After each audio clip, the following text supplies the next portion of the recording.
Welcome to Mystic Musings with Tobie Hewitt. I'm Tobie Hewitt, and I'm your guide through time and space and all points in between. Mystic Musings will give you insight into who you are, why you are here, how to live an authentic life, and where you fit into the universe around you. Join me on this path of mystical exploration.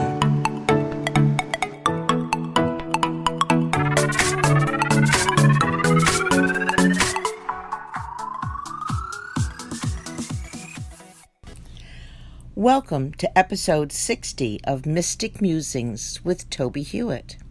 This week, we will consider solitude and sanctuary as we continue our mystic journey. This week, I drew cards from the Earth Magic Oracle cards created by Stephen D. Farmer. The Island card reflects ideas about solitude, and the Cave card speaks of sanctuary. In this, it feels as though these two cards represent the same idea difference between meditation and prayer. In meditation, one enters a state of listening.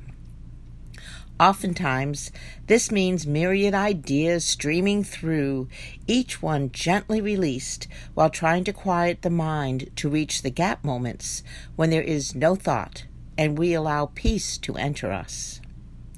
Prayer, on the other hand, deals with having a discussion with the universe, or God in whatever guise one recognizes that being. Meditation is an act of solitude, even when practiced in an ashram surrounded by dozens of others, and prayer creates a sense of sanctuary when we can express our innermost thoughts and desires to the spiritual realm. Solitude provides a space of quiet and peace in which to rest and renew ourselves. We can turn off all forms of media and listen to the messages within our own mind and from the wider universe. Or we can sit in the silence and clear our mind of all distractions, basking in the still air around us. When we seek solitude in nature, we find that we can become one with it and be replenished by the serenity it provides. Of course, nature is never fully quiet, at least not here by the river. Birds are calling to each other, the water splashes as fish surface to feed on insects, ducks speak their tales of adventure from one side of the river to the other. But there is solitude in nature, and healing in that solitude. When we create space between ourselves and the demands and sounds of everyday life, we can begin to become cognizant of our own life.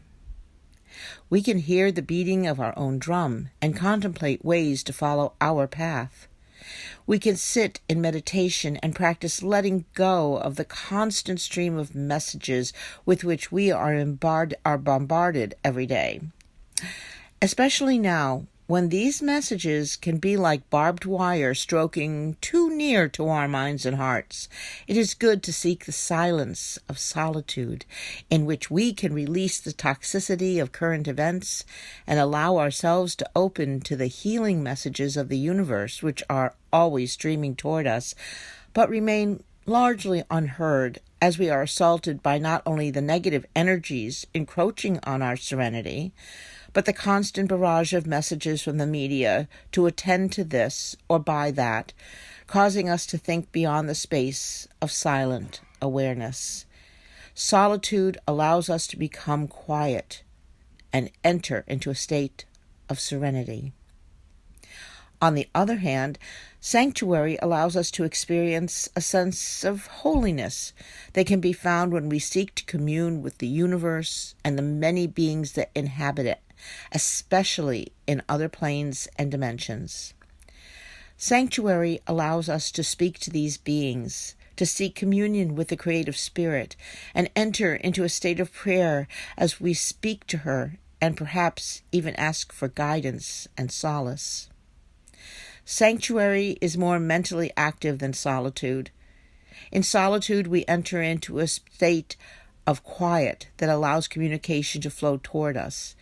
In sanctuary, We are invited to share our deepest needs with the universe and, too, our deepest gratitude, and know that we will be filled with the recognizable and familiar flow of healing and love.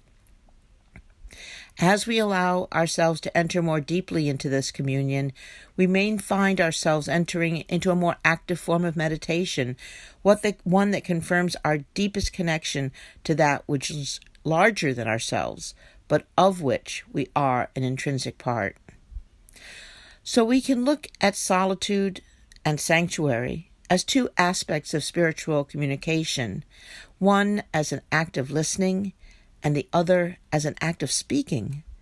In prayer and meditation, we revive each time our connection to the wider universe, which, in turn, creates a deeper connection within ourselves that allows us not only respite and replenishment, but acknowledgement that we are indeed spiritual beings having a physical experience, all in and through the energy of love. For this week's exercise, I invite you to take time to experience both solitude and sanctuary as discussed above. Find time to sit in meditation and also to sit in communion with the creative spirit. Celebrate the spirit you are in the wider universe. Please join me next week for episode 61 of Mystic Musings with Tobie Hewitt, when Spirit will surprise us with new ideas as we continue our mystic journey. Thanks for listening to this episode of Mystic Musings.